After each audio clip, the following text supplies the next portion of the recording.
ક્યારેય વિચાર્યું છે કે આપણી આસપાસની દુનિયામાં કલા હોય કે પ્રકૃતિ, એમાં એક છુપાયેલી પેટર્ન છે, એક એવો નિયમ જે જાણે બધી જ વસ્તુઓને એકસાથે બાંધી રાખે છે? ચાલો આજે આપણે સાથે મળીને આ જ રહસ્યમય પેટર્નને ઉકેલવાનો પ્રયત્ન કરીએ.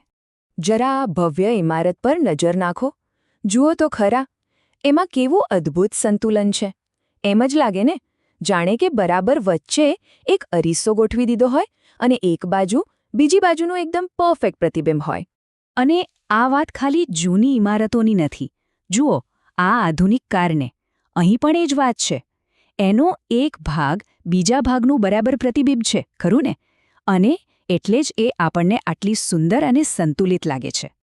પણ ઊભા રહો, આજે સંતુલનની વાત આપણે કરી રહ્યા છીએ, એ શું ખાલી માણસોએ બનાવેલી વસ્તુઓમાં જ છે? જરાય નહીં. પ્રકૃતિ પોતે આ કળામાં માહિર છે. જેમ કે આ સુંદર દરિયાઈ કાચબો, એમાં પણ એ જ પરફેક્ટ બેલેન્સ દેખાય છે. અને ક્યારેક તો આ સુંદરતા કોઈ ચોક્કસ આકારમાં નહીં, પણ આવી અમૂર્ત ડિઝાઇનમાં પણ છુપાયેલી હોય છે. જો આ પેટર્નને કેવી રીતે એના તત્વો વારંવાર આવે છે, એકબીજાનું પ્રતિબિંબ પાડે છે, એમાં એક અલગ જ પ્રકારની શાંતિ અને સુમેળનો અનુભવ થાય છે, નહીં? તો એક ભવ્ય ઇમારત, એક ચમકતી કાર, એક દરિયાઈ જીવ અને એક જટિલ ડિઝાઇન, આ બધી અલગ અલગ વસ્તુઓમાં એવી કઈ એક વાત છે જે સમાન છે? એવો કયો એક વિચાર છે જે આ બધાને એક તાંતણે બાંધે છે? અને એનો જવાબ છે સમમિતિ. અંગ્રેજીમાં જેને આપણે સિમેટ કહીએ છીએ. સમમિતિ એટલે શું? બહુ સરળ છે. એ એક એવો ગુણધર્મ છે જ્યાં કોઈ પણ વસ્તુનો અડધો ભાગ એના બીજા અડધા ભાગની એકદમ પરફેક્ટ મિરર ઇમેજ હોય છે, એકદમ હુબહુ નકલ. અને આ જ દ્રશ્ય સંતુલન છે જે આપણને આટલું ગમે છે. સમમિતિ કેવી રીતે કામ કરે છે એ સમજવું તો સાવ સહેલું છે. યાદ છે આપણે બાળપણમાં કરતા હતા? એક કાગળને અડધો વાળીને એમાં કોઈ આકાર કાપીએ અને પછી જ્યારે એને ખોલીએ ત્યારે બંને બાજુ એક સરખી ડિઝાઇન બની જાય. બસ સમમિતિ બરાબર આ જ રીતે કામ કરે છે. એક બાજુ જે છે એ જ બીજી બાજુ છે.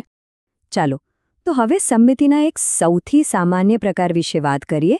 એ છે રેખિક સમમિતિ, અને એને સમજવાની સૌથી સહેલી રીત છે પરફેક્ટ ફોલ્ડ, એટલે કે સંપૂર્ણ ગળીની રીતે વિચારવું. પર સવાલ એ છે કે આપણે નક્કી કેવી રીતે કરીએ?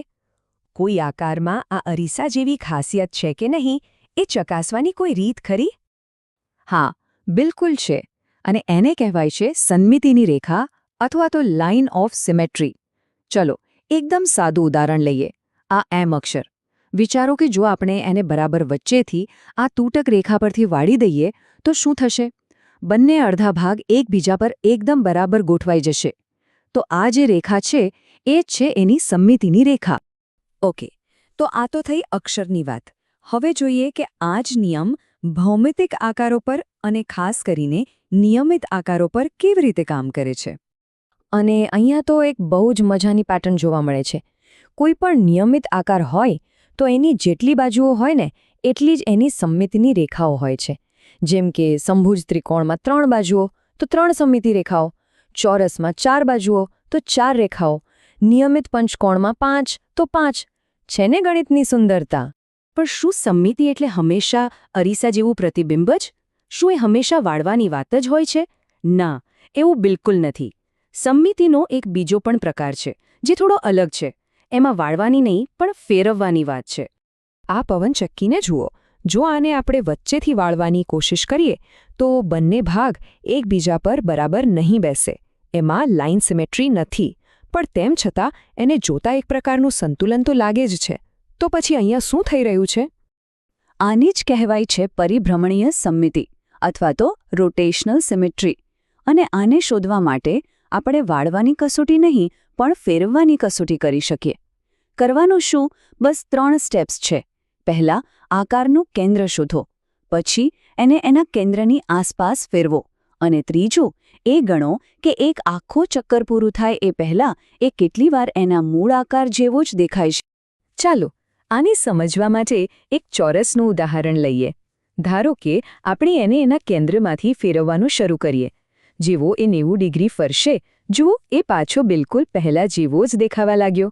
તો આ થઈ આપણી ગણતરી નંબર 1. હવે એને હજી થોડો ફેરવીએ 180 ડિગ્રી સુધી. ફરીથી જુઓ, એ પાછો એના મૂળ આકાર જેવો જ દેખાય છે. આ થઈ ગણતરી નંબર 2. અને એ જ રીતે 270 ડિગ્રી પર એ ત્રીજી વાર બિલકુલ એવો જ દેખાયો. હવે તો પેટર્ન એકદમ સ્પષ્ટ થઈ ગઈ છે. આનો મતલબ શું થયો કે એક આખું ચક્કર એટલે કે 360 ડિગ્રી ફરતા ચોરસ કુલ 4 વખત એના મૂળ આકાર જેવો દેખાય છે. એટલે આપણે કહી શકીએ કે ચોરસમાં 4 ક્રમની પરિભ્રમણીય સમમિતિ છે. તો આમ આપણે સમમિતિના 2 મુખ્ય પ્રકારો જોયા, એક પ્રતિબિંબવાળો અને બીજો પરિભ્રમણવાળો. ચાલો હવે બંનેને એક સાથે મૂકીને ફરીથી સમજી લઈએ. એક છે રૈખિક સમમિતિ, જેને આપણે વાળવાની કસોટીથી ચકાસી શકીએ. એમાં એક કાલ્પનિક રેખા હોય છે જેની આરપાર આકાર એકબીજાનું પ્રતિબિંબ હોય છે. અને બીજું છે પરિભ્રમણીય સમમિતિ, જેની માટે આપણે ફેરવવાની કસોટી કરી.